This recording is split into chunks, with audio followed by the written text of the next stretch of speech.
안녕하세요. 같이 인사하는 게 맞아? 그러면 나는 따가줄게. 벌써 그렇게 서 있어. 아, 누가?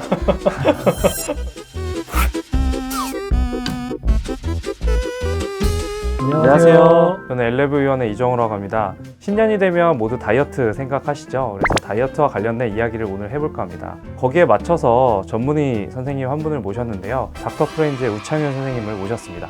분과가 닥터 프렌즈는 아니고요. 내분비내과 전문의인데요. 이게 신년 하면은 진짜 열의 8분은 다이어트, 체중 관리 이런 게 있어요. 그렇죠. 그런데 작심삼일이 되는 경우도 많고 너무 가혹한 다이어트 하셨다가 오히려 연 말쯤 됐을 때 살이 더 쪄 있는 분들이 정말 10명 중에 6분 정도는 돼요. 그래서 그렇지 않기 위해서 우리가 뭘 좀 주의해야 되는지, 그리고 음식을 참는 거, 이 갈망을 조금은 더 건강하게 도움 받으시려면 어떤 약재를 사용하는 게 좋은지, 이런 좀 전반적인 내용을 좀 다뤄보려고 합니다. 우창윤 선생님이 워낙 다이어트에 진심이셔서 얘기를 마구마구 쏟아내시는데요. 하나씩 좀 정리해서 얘기를 해보도록 하겠습니다. 다이어트 어떻게 얘기를 해볼 수 있을까요? 본래의 다이어트란 단어의 뜻은 그냥 먹는 걸 줄인다 이런 게 아니라 균형 잡힌 식생활 자체를 이야기하고요. 이제 우리가 비만 유발 환경이라고 해요. 그러니까 여러분들이 먹는 것 때문만에 살이 찐 건 사실 아니에요. 기본적으로 우리는 신체 활동량도 줄어들었고요. 자는 시간도 줄었어요. 그러면은 우리의 어떤 뇌는 자극을 원해요. 다양한 자극들이 필요한데 우리의 뇌는 굉장히 심심합니다. 어떤 뇌들은 이런 심심함 속에서 좀 불안함을 느끼시는 분들도 있고요. 그렇다 보니 뇌에 자극을 주는 방식으로 음식을 좀 소비하는 행태들이 나오기 시작했어요. 마치 음식을 술이랑 담배처럼 좀 소비하려는 그런 어떤 움직임들이 최근 많아지는 거죠. 그래서 지금 다이어트라고 한다면은 나다움을 유지할 수 있는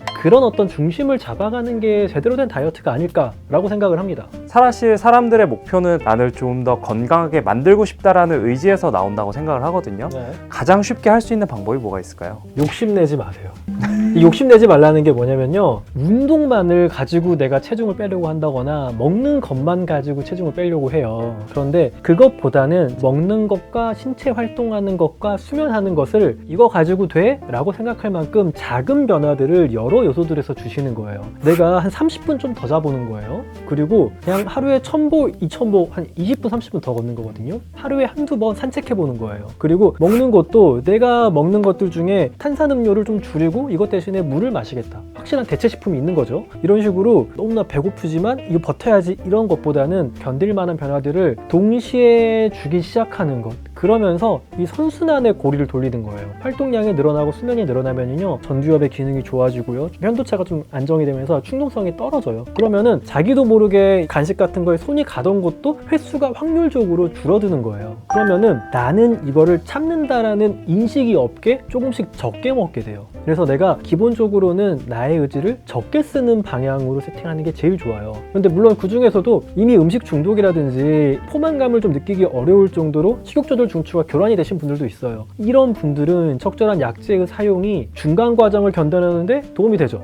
연초에는 다들 그런 의지를 가지고 시작을 한단 말이죠. 이제 연말이 되면 그게 흐지부지 되거나 연말까지 갈 것도 없어요. 그쵸. 1월 말을 보셔야 돼. 1월 말을. 이제 가면서 이제 하나씩 놓치게 되는 거, 그런 거는 어떻게 우리가 좀 대책을 세우면 좋을까요? 다르게 먹어야 돼요. 같은 칼로리를 하더라도 초가공식품으로 섭취를 하는 것과 가공이 덜 된 식품 섭취하는 건 아예 다르거든요. 그래서 일단 먹는 것을 좀 바꿔보는 것. 근데 그럼에도 불구하고 난 식욕 조절이 진짜 안 된다 라고 하면은 약재의 도움이 필요할 수도 있어요. 근데 이제 대사항진제 같은 것들은 효과는 낮은데 위험할 수 있어요. 왜냐면 대사항진을 통해서 얻고자 하는 목적치는 칼로리의 소모인데 그 정도로 약을 쓰려면은 부정맥 같은 부작용들이 있을 수가 있어서 지금 가장 추천할 만한 약재는 위고비긴 합니다. 왜냐면 위고비는 기존의 다른 약재랑은 태생이 달라요. 기존의 약재들은 1차적으로 뇌에 작용을 해서 식욕을 억제하는 작용을 기대하고 만들어졌다면은 위고비는 원래는 대사약재, 즉 당뇨병 약재로 만들어졌는데 부작용으로 살이 빠진 거거든요.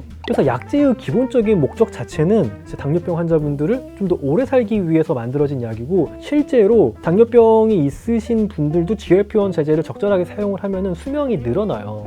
그런데 모든 다이어트 약제 중에 실제 대사질환 환자들에게서 수명을 늘린 데이터가 있는 약제는 위고비밖에 없어요. 물론 약점은 있어요. 너무 빠른 체중 감소와 위장 간의 움직임이 느려지다 보니까 단백질이나 지방에 대한 선호도가 떨어져요. 그렇다 보니까 사람들이 탄수화물 위주로 먹게 되고 근육이 너무 많이 빠져버리는 이런 부작용들도 생기긴 하는데, 이 부작용은 잘못된 식이와 활동에 대한 솔루션에서 오는 거거든요. 식이를 제대로 한다, 그리고 체중 감량 속도를 조절을 하면은 오히려 근육이 빠지는 걸 좀 막아주는 역할들도 해요. 그래서 클리닉에서 제대로 된 어떤 합병증에 대한 감시와 영양 교육을 받으면서 약제를 사용한다면은 지금은 특히 이 위고비를 먼저 생각해 보는 게 가장 합리적이죠. 위고비로 특정 부위에 살만 뺄 수도 있나요? 위고비는 일단 기본적으로 피하 지방에 대해서는 전신에 균일하게 작용을 해요. 그런데 내장 지방은 피하 지방보다 조금 더 대사적으로 활성화돼 있어요. 제대로 된 지방 저장 창고가 아니다 보니까 혈중으로 약간 지방산이 줄줄 새어 나오는 좀 그런 형태거든요. 그래서 배가 나오신 분들 중에 이게 주로 내장 지방이었다 하시는 분들은 위고비를 사용하거나 중강도선을 같이 해주시면은 배가 더 빨리 빠집니다. 그런데 그 외에 개인의 특성을 좀 따라가게 돼요, 나머지 부분들은.